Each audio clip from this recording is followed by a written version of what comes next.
Hello guys, स्वागत है आप सबका। तो आज हम बात करेंगे वारी रिन्यूएबल्स की। शुक्रवार को या एक्चुअली शनिवार को हमने बात की थी कि तेज़ी पर ब्रेक लग सकता है।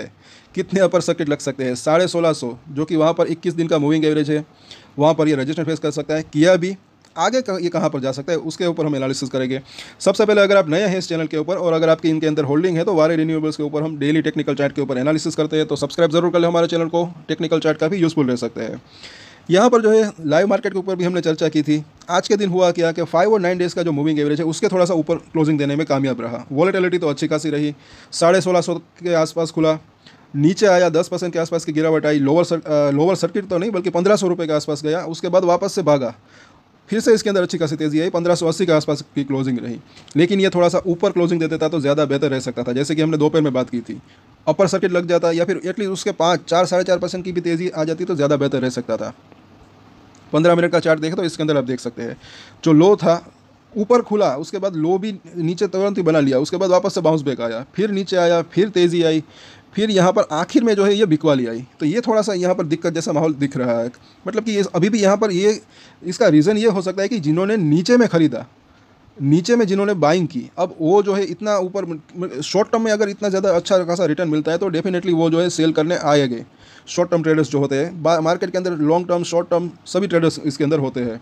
तो जाहिर सी बात है कि वो मुनाफा, उसी की हमने चर्चा की थी शुक्रवार को कि वो जो है सेलर्स आ सकते हैं। लेकिन अगर बायर्स ज़्यादा हो गए तब जो है वो अपर सर्किट कंटिन्यू रह सकता था, लेकिन वैसा हुआ नहीं। आज के दिन भी वॉल्यूम जो है थोड़ा सा मीडियम रहा।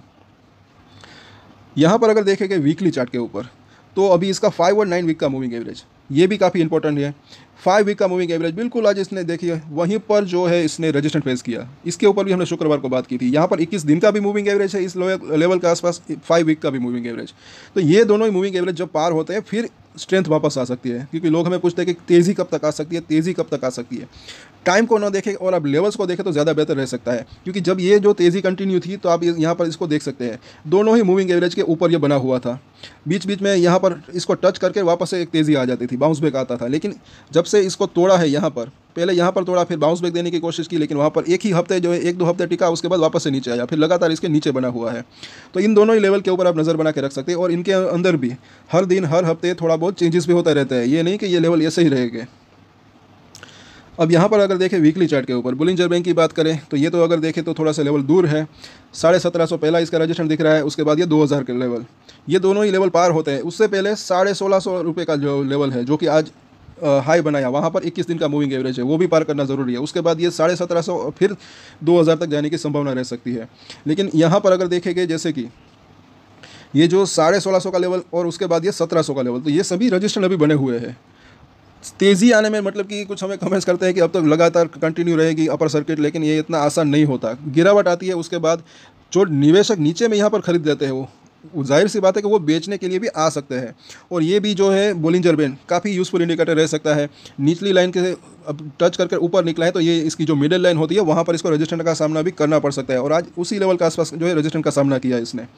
और अब यहाँ पर जो है अच्छी चीज़ एक दिख रही है थोड़ी सी वीकली चार्ट के ऊपर, कि यहाँ पर जब इसने बेरिस क्रॉसओवर हुआ था, यहाँ पर था ये 2500 रुपये के आसपास, तभी हमने बात की थी कि गिरावट आ सकती है। तब से ये जो है रेड कलर की कैंडल जो है, एक रेड कलर के बार्स वो बड़े बन रहे थे। लेकिन अभी इस हफ्ते की अगर बात करें तो ये गुलाबी कलर का बार बना है और सेम साइज़ का बना है। तो अगर इसी लेवल के आसपास या फिर जितना भी हो सके शुक्रवार तक, फ्राइडे तक अगर ये थोड़ा सा तेज़ी के साथ बंद हो जाता है और ये बार अगर थोड़ा छोटा भी बनता है तो ये एक अच्छा साइन रह सकता है। साथ साथ अगर डेली चार्ट के ऊपर MACD हम लगाते हैं तो यहाँ पर एक बुलिश क्रॉसओवर होने की तैयारी दिख रही है। यहाँ पर आप इसको देख सकते हैं। तो कल के दिन अगर तेज़ी आती है, खास कर ये 1650 रुपये के आसपास भी क्लोजिंग दे देता है। आज तो वहाँ पर क्लोजिंग नहीं दे पाया, लेकिन वहाँ पर क्लोजिंग दे देता है तो इसके अंदर MACD का इस तरीके से बुलिश क्रॉसओवर हो सकता है। उसके बाद और भी तेज़ी की संभावना रह सकती है। उसके बाद 1750 से 1800 और उसके बाद वो लेवल पार हो जाता है तो 2000 तक जाने की संभावना रह सकती है। लेकिन अभी फिलहाल थोड़ी सी स्ट्रेंथ के अंदर इसके अंदर कमी दिख रही है, क्योंकि अभी ये 21 दिन के मूविंग एवरेज को पार नहीं कर पाया। RSI की अगर बात करें तो 40 के आसपास का दिख रहा है, तो न्यूट्रल कंडीशन में दिख रहा है, ना ओवरसोल्ड ना ओवरबॉट। और 200 दिन का मूविंग एवरेज जो कि 1450 रुपये के आसपास है, इसको तोड़ा था। तब भी हमने बात की थी कि जो बड़े सपोर्ट होते हैं उसको तोड़कर फिर ऊपर लेग निकलने का बाउंस बैक आ सकता है, और ये बाउंस बैक भी अब आया। लेकिन अब की बार अगर इस लेवल के आसपास आता है तो यहाँ पर ये संभलता है या नहीं वो भी देखना बनता है, क्योंकि स्ट्रेंथ के अंदर थोड़ी सी कमी दिख रही है। क्योंकि जो वॉल्यूम है वो थोड़े से ज़्यादा रहते तो ज़्यादा बेहतर रह सकता था। आज सेलर्स आए ऊपर की तरफ, लेकिन उतने बायर्स नहीं आ पाई, यहाँ पर ये दिख रहा है, ऐसा लग रहा है यहाँ पर साफ साफ। और यहाँ पर जो है अब इसके सपोर्ट और रजिस्टेंस हम देख लेते हैं। पहला सपोर्ट एरिया जो इसका दिख रहा है 1520 रुपये के आसपास का जोन, उसके नीचे जो है 1480 का जोन, और उसके नीचे 1400 रुपये के आसपास का जोन। तो ये अभी इसके शॉर्ट टर्म के जो है सपोर्ट दिख रहे हैं। रजिस्टेंस की बात करें तो पहला रजिस्टेंस डेफिनेटली 1650, क्योंकि उसके आसपास है 21 दिन का मूविंग एवरेज। उसके बाद जो है तकरीबन 1700 रुपये के आसपास का जोन, और उसके ऊपर ये 1800 से लेकर 2000 रुपये तक का जोन। ऊपर जाने की संभावना थोड़ी सी कम दिख रही है। कल के दिन की अगर बात करें तो अगर ऊपर जाता भी है, हाँ, अगर कोई भी रीज़न से कुछ अच्छी खबर आ जाए या फिर बाजार के अंदर अच्छी खासी तेज़ी आ जाए, अगर इस लेवल के आसपास ये क्लोजिंग दे दे थोड़ा सा ऊपर नीचे 1630-40 के आसपास, तो भी अच्छा रह सकता है। फिर जो है MACD का इस तरीके से एक बुलिश क्रॉसओवर होता है, तो वो चीज़ अच्छी रह सकती है। और कल हम वापस से इसके ऊपर हम चर्चा करेंगे। तब तक के लिए अगर आपको ये वीडियो अच्छा लगा तो लाइक, शेयर एंड सब्सक्राइब जरूर करें हमारे चैनल को। और एक्सटेंडेड डिस्क्लेमर जो कि मैं हमेशा देता हूँ, आप कोई भी ट्रेड ले उससे पहले अपनी रिसर्च करें, अपने फाइनेंशियल एडवाइजर की सलाह ले, उसके बाद ही कोई डिसीजन ले। और डिसीजन ले तो उसकी जिम्मेदारी मैच्योरिटी के साथ खुद ही ले। ये वीडियो मैंने एजुकेशन पर्पस के लिए बनाया, मेरी तरफ से कोई भी बाय या सेल की रिकमेंडेशन नहीं है। Thank you.